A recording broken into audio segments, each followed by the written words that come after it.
Aujourd'hui, quelle est la situation? Parce que si on ne comprend pas la situation, on ne comprend pas l'arnaque.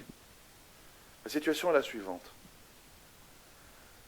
Les gens se marient de plus en plus tard et ont de plus en plus de difficultés à trouver la bonne personne.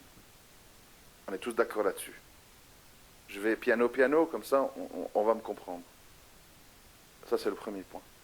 Deuxième point, de plus en plus de mariages se terminent en divorce, avec ou sans enfants. Et les conséquences, c'est qu'un homme se retrouve à devoir payer des pensions alimentaires, et les femmes se retrouvent à aller faire la file à la CAF ou au CPAS, ici en Belgique, pour demander un logement social et pour avoir des aides, etc. Allocation. Ok. 3. Il y a donc de plus en plus de familles monoparentales. Il y a de plus en plus d'hommes et de femmes célibataires longtemps. Et pourtant, notre programmation génétique n'a pas changé.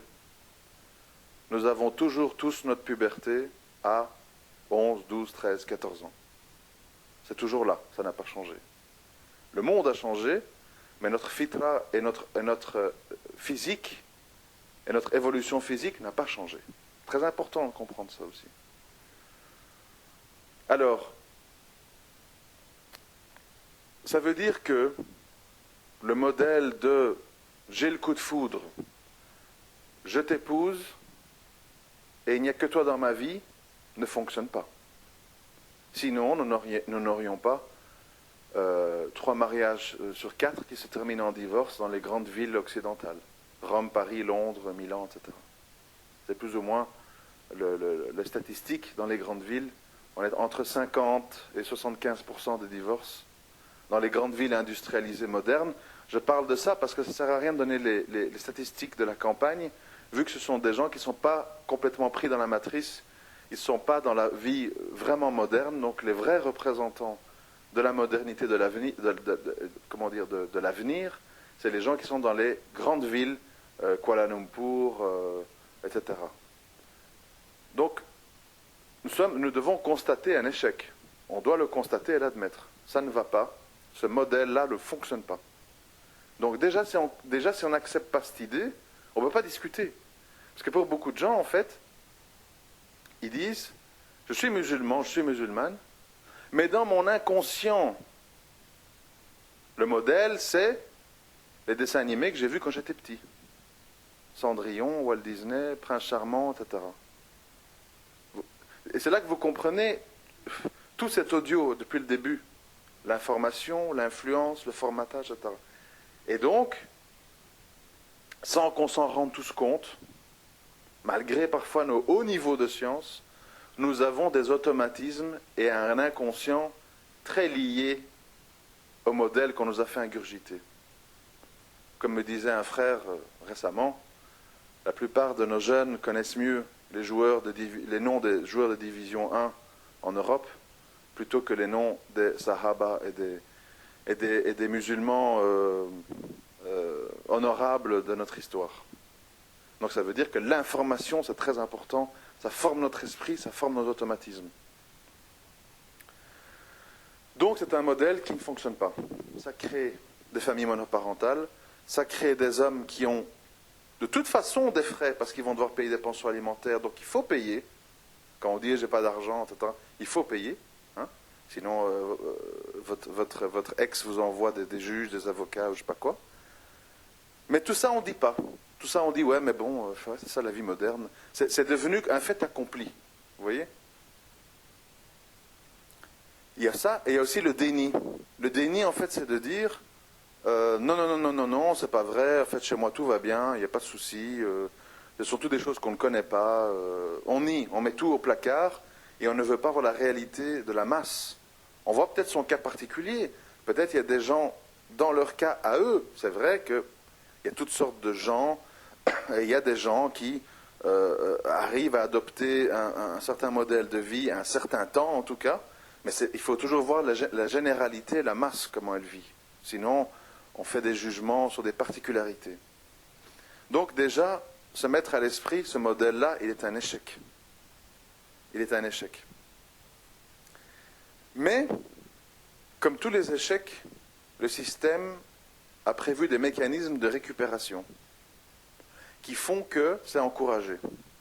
Le mécanisme de récupération, c'est quoi? C'est qu'on constate que dans une société où il y a l'adultère, où il y a la prostitution, où il y a ce qu'on appelle le marché du X ou le marché du sexe, bon, je ne vais pas vous détailler, mais vous comprenez ce que je veux dire. Je ne sais pas moi, les sex shops, les sites X, tous les matériels et autres fantaisies en tout genre, enfin c'est tout un marché, c'est tout un monde, prospère dans une société où le mariage se passe mal, où les relations homme-femme se passent mal. Parce que le système capitaliste a besoin d'une mentalité Kleenex. C'est-à-dire, je t'épouse, coup de foudre, la routine, on se lasse, entre-temps je t'ai fait 1 ou 2 enfants, on se quitte, je refais ma vie, je te paye une pension, les allocs te maintiennent, tu te consacres à tes enfants, les années passent, et finalement tu finis vieille fille, et tu vas commencer à craquer, tu vas avoir des aventures parce que tu n'arrives pas à te remarier, et le business, il tourne. Tu achètes, tu vends, tu trucs, tu loues, tu revends, tu achètes des meubles Ikea, tu les revends d'occasion sur le bon coin, un truc. Le marché tourne. On construit, on détruit. Les enfants, comme ils ont des troubles, on les envoie chez le logopède, le psychiatre, le psychologue, ils prennent des médicaments. Business, business, business, business, business. Et tout le monde applaudit. Ah oui, mais c'est ça, hein, la vie moderne, c'est ça. Un homme, une femme, on s'aime plus, on se marie, on divorce. Normal, normal. Normalisé. Normalisé. Et quand on a compris ça, on comprend pourquoi. Pour eux, je comprends. Mais le problème, c'est que c'est pour nous maintenant. On comprend pourquoi pour eux, la polygamie est un énorme danger et un énorme désastre. Parce que polygamie veut dire plus de femmes qui dérivent et qui prennent des antidépresseurs et qui vont passer d'une aventure à l'autre parce qu'elles deviennent la coépouse d'un homme. Plus des femmes qui se sentent être des petits pharaons parce qu'elles disent « tu es mon tout, je suis ta reine, à mes pieds, fais-moi ci, fais-moi ça, espèce de salaud, si tu le fais pas, t'es un mauvais père, t'es un mauvais mari, et je demande le divorce. » Non, on a des femmes qui disent « attention, mon mari, il a une autre épouse aussi. Si je me comporte pas bien, je suis en concurrence avec elle et je vais être diminué. » Et d'ailleurs, c'est ce point-là, je m'adresse surtout aux frères parce que les sœurs ne l'admettront pas, bref. C'est surtout ce point-là qui cause le rejet de la polygamie chez les sœurs. C'est qu'elles ont la terreur absolue d'être mises en comparaison avec une autre femme. Est-ce qu'elle va cuisiner mieux que moi? Est-ce qu'elle va coucher mieux que moi? Est-ce qu'elle va être plus proche de lui intellectuellement? Et cette crainte,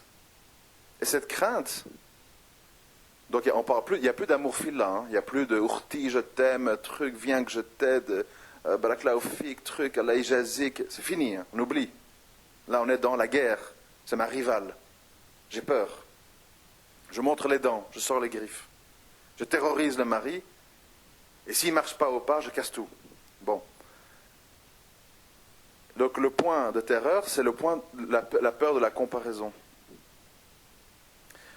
La crainte n'est pas est-ce que j'évite un grand mal?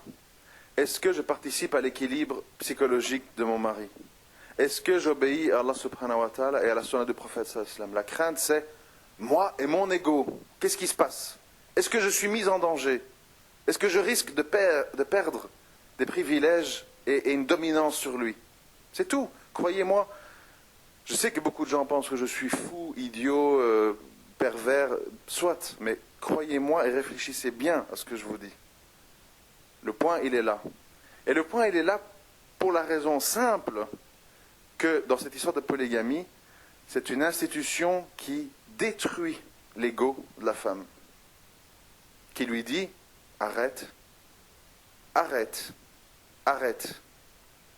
tu n'es pas son pharaon, tu n'es pas son Dieu, tu n'es pas sa Qibla. Tu as le droit d'exiger de ton mari qu'il soit juste et équitable dans son argent et dans son temps, certes, mais enlève de ton esprit que tu es sa reine, que tu es la meilleure, que les autres sont des tigresses, des diablesses, des perverses, et que toi tu es une sainte. Et il y a d'autres sœurs comme toi qui ont besoin de cet homme. Il y a d'autres sœurs comme toi qui aiment cet homme. Il y a d'autres sœurs comme toi qui ont des choses à porter à cet homme. Et tout ça va créer un équilibre sociétal. Parce que l'homme, on a parlé de la femme, mais je vais vous parler de l'homme maintenant. Beaucoup d'hommes sont très contre ça. Je vous assure, hein, j'étais très étonné de voir que j'ai beaucoup plus de messages d'hommes hostiles à ce sujet que de femmes. Mais j'ai analysé ça. J'ai dit, mais pourquoi? Pourquoi les hommes sont très agressifs avec moi quand je parle de ça? J'ai réfléchi. Et j'ai compris. Je vais être un peu dur, hein, mais bon, ça changera parce qu'on dit toujours que je suis méchant avec les sœurs. Donc, ben oui, les hommes aussi, ils ont droit à leur compte. Alors les frères, en tout cas ceux qui m'envoient tous ces messages-là, je vais vous dire ce qui se passe. 1, vous êtes des peureux. Pourquoi? Vous avez, plutôt qu'avoir peur de zina, plutôt qu'avoir peur d'aller vous balader sur des sites X quand madame dort ou fait des courses, plutôt qu'avoir peur de désobéir d'une façon ou d'une autre à Allah, et je ne vais pas entrer dans les détails, par politesse, vous avez peur de madame. Votre peur numéro 1, c'est qu'est-ce qu'elle va faire? Qu'est-ce qu'elle va dire? Elle va se fâcher, elle va me tourner le dos au lit, on va faire chambre à part, elle va demander le divorce, etc. Et donc cette peur est devenue tellement énormissime qu'elle vous a amené de la haine envers cette sunna. Parce que votre mobile, c'est la peur. Pas la peur c'est bien quand c'est sur des bons sujets, quand c'est dirigé vers Allah. Il dit c'est la peur envers une créature. C'est la première chose. La deuxième chose, c'est la paresse. Vous ne voulez pas dépenser pour des femmes. Vous ne voulez pas devoir vous fatiguer pour des femmes. Alors vous vous dites, c'est quand même plus commode et plus économique, parce qu'il y en a qui poussent le bouchon encore plus loin, dans les non-pratiquants, ils disent, je ne prends qu'une femme, je lui demande d'enlever son hijab, je l'envoie travailler, et moi je joue à Call of Duty à la maison pendant ce temps-là. Et quand j'ai des petites envies de mâle qui me remontent, parce que je reste un mâle quand même, hein, quand elle est au boulot, je me vois 2-3 films X. Voilà. Tout le monde est content, tout le monde est heureux. Et qu'est-ce qu'il a, ce pervers d'Abou Rayhan? Nous, on vit très bien en monogamie. Tu vis très bien, mais de quelle façon? Est-ce que c'est une façon qui est agréée par Allah subhanahu wa ta'ala? Est-ce que c'est une façon de se soucier du sort de tes sœurs dehors, qui arpentent par milliers les tours HLM en France, seules avec leurs enfants? Non, parce que tu t'en fous. Parce que ce qui compte, c'est toi. Je veux ma tranquillité, je ne veux pas dépenser trop. Et si j'ai des petites envies d'homme, je veux des trucs qui ne me coûtent rien et qui n'impliquent pas de conséquences. Et tant pis, si ça passe par des dérives. Allah est miséricordieux, je ferai taouba, 2 raka, truc terminé, affaire classée. Donc, et alors les sœurs, évidemment, naïves, complètement naïves, elles applaudissent. Ah, mashallah, et tel frère, il s'est dressé contre Abou Rayhan et la polygamie, il est bien, lui c'est un bon, lui c'est un monogame. Faites attention, mes sœurs. Méfiez-vous des eaux dormantes. Méfiez-vous des sourires doux et des tajouids mielleux. Ça cache souvent des choses très étonnantes. Donc, il ne faut pas mettre toute la charge sur le nef de la femme. Il y a également une grande responsabilité de la part des hommes qui ne veulent pas assumer, qui ne veulent pas avoir des charges, qui ne veulent pas, abandonner des mauvaises habitudes pour en prendre des bonnes, car je suis désolé, je le répète et je le re-répète. C'est fatigant, hein, mais bon, bref. La grande perte, ce n'est pas quand on vous crache dessus. C'est pas que des autres êtres humains vous disent sale pervers. C'est pas que votre papa, maman disent t'es devenu fou, t'es un intégriste. La grande perte, c'est d'arriver devant Allah subhanahu wa ta'ala honteux avec un sac plein de désobéissance, de péché, de manquements, de lacunes, de paresse. Ça, c'est la grande perte. Après, évidemment, il ne faut pas de nouveau être un grand génie. Je vais à chaque fois la dire une fois dans un audio, cette phrase. Il ne faut pas être un grand génie pour comprendre que quand la plupart des gens ont abdiqué face au système, tout le monde vit dans la consommation, tout le monde vit dans la monogamie, tout le monde vit avec l'information du moment, tout le monde vit en rêvant du dernier meuble d'Ikea.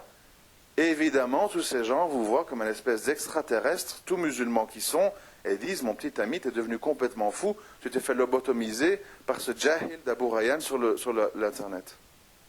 Viens, laisse un peu tout ça, c'est des sujets inintéressants, viens, nous allons parler des ablutions et de l'obéissance aux parents.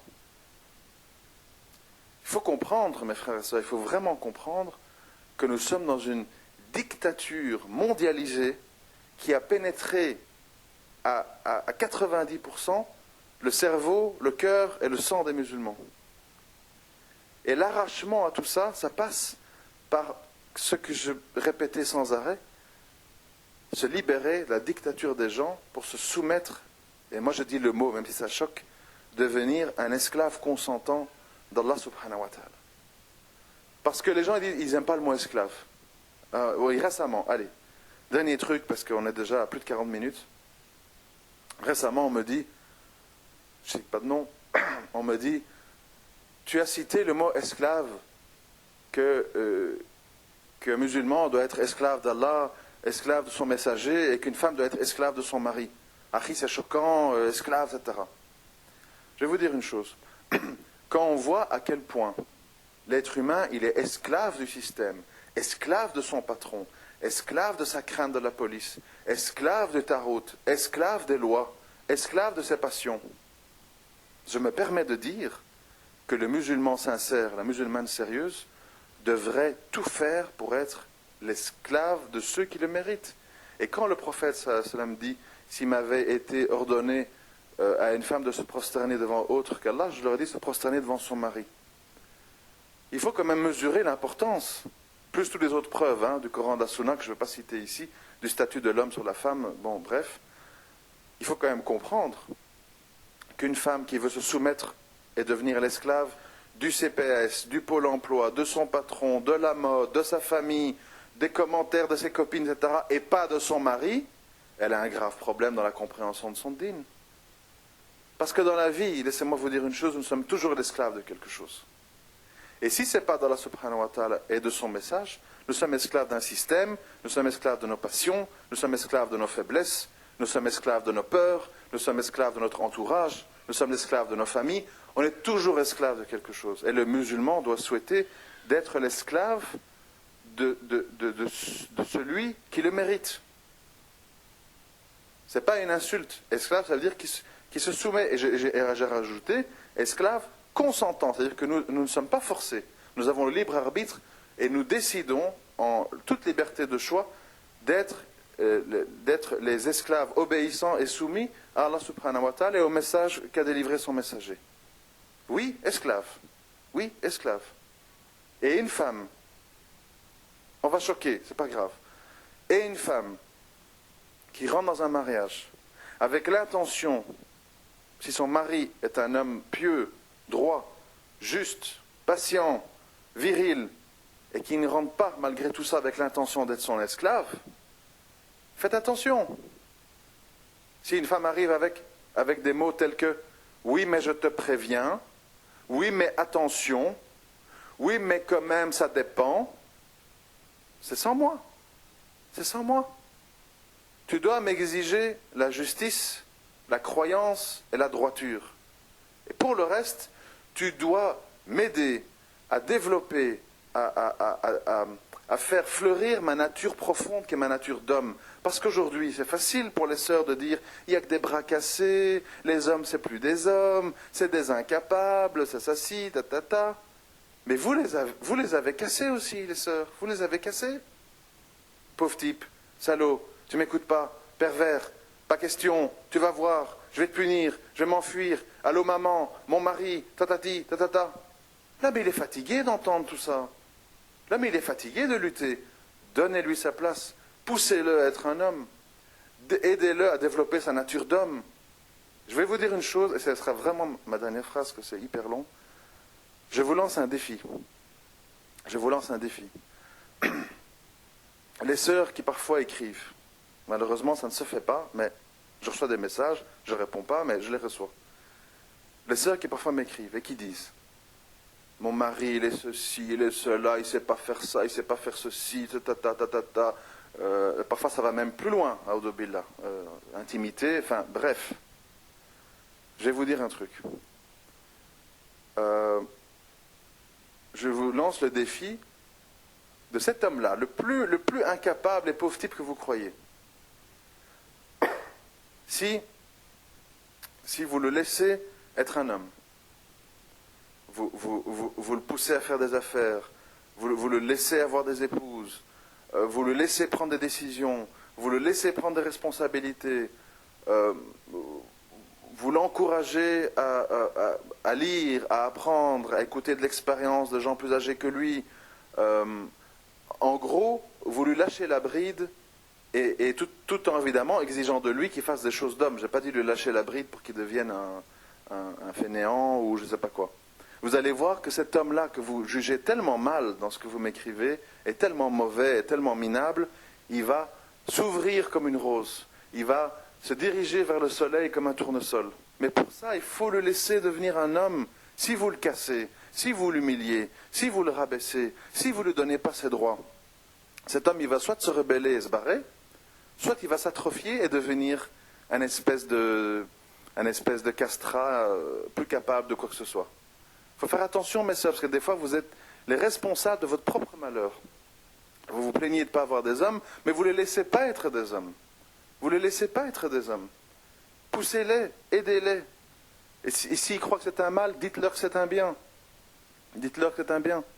Parce que quand un homme il est atrophié, quand un homme il est malade psychologiquement, il va développer toute une série de pathologies, dont le rejet de la polygamie par exemple, parce qu'il a peur, il devient peureux, il devient quelqu'un qui est minimaliste, il devient quelqu'un qui cherche des excuses. Vous savez, quand on n'a pas envie de faire quelque chose dans la vie, on trouve des excuses. Les frères, ils ont beaucoup d'excuses maintenant pour dire que non seulement, enfin ça va plus loin, parce que maintenant il y a une nouvelle mode, je vous assure que j'invente pas mes frères et sœurs, il y a une nouvelle mode qui consiste à dire, je veux pas me marier. Moi j'entends ça, hein. Arrit, à quel âge? 32, 36, 34, 28, 30. Tu as été marié, tu as des enfants? Ah non, moi je veux pas me marier. Il n'y a pas de sœur bien de nos jours, je peux pas, c'est trop dangereux. Et alors moi je me dis, oulala, ces frères, qu'est-ce qu'ils font pour tenir le coup? J'ai peur pour eux. J'ai peur pour eux. Et en fait, c'est quoi ce qu'ils disent? Je comprends ce qu'ils disent, mais c'est quoi? Le message caché, c'est « Je n'ai pas la volonté et la force et la virilité de prendre une femme, l'adresser, l'éduquer et m'imposer sur elle en toute justice et en toute équité. C'est « Je veux une femme du paradis qui descende devant moi et qui me donne tout ce que j'attends sans que je fasse d'efforts et sans que je lutte pour imposer ma nature d'homme. » Voilà. C'est très compliqué. Ils ont tout cassé avec leur système. Ils ont tout cassé avec leurs innovations. Et maintenant, pour revenir à l'âge d'or de l'islam, ça demandera des grands efforts de changement psychologique, de réflexes émotionnels, de djihad al-nefs en tout genre. La tâche, elle est énormissime parce que nous avons face à nous une machine de guerre ultra complète dans l'économie, dans la psychologie, dans le marketing, dans l'information, qui nous combat jour et nuit à travers les films, les pubs, l'école, les informations, etc. Il faut vraiment comprendre que nous sommes dans l'époque de la fin des temps et nous sommes face à un système d'ajal qui a pénétré tous les pores de notre peau. Et pour s'en sortir, il faut vraiment suivre une cure de désintox puissante. Puissante. Il faut presque se gifler, il faut se mettre dans des douches glacées, il faut subir des électrochocs vraiment graves. Parce que la situation, elle est très très grave. Elle est très grave. Vraiment. Vous imaginez qu'à notre époque, avec toutes les sources d'informations par rapport à la sunna, les textes, etc., vous êtes vraiment... enfin, oh là là, ça me tue, mais... Quand vous allez à la mosquée, moi j'y vais, je vois, vous avez 90% des gens qui sont en jeans moulants, vous avez 90% des gens qui n'ont pas de barbe. Ça veut dire que même ça, on n'a pas compris, en fait, vous voyez. Même ça, on n'a pas compris la pudeur de base, la virilité, des sunnas. Imaginez-vous, c'est ce que je dis à des frères comme Jean-Louis, imaginez-vous, Tarout, Al-Wala wal-Bara, Usul el-Fiqh, truc. Les gens, ils ne sont même pas dans la capacité de comprendre l'importance d'avoir une image d'homme. La situation, elle est très très grave. Nous, on ne réalise pas que c'est grave parce qu'on voit quelques mosquées qui se construisent et on voit des groupes de 15-20 frères à gauche et à droite qui sont sunnas. Bon, malheureusement, ça s'accompagne souvent de irja, enfin, ça c'est un autre débat. Mais la situation dans le cœur de cette communauté, elle est extrêmement grave. Parce que le cœur, il est imbibé, il est formaté sur des valeurs totalement opposées à l'islam et à la sunna.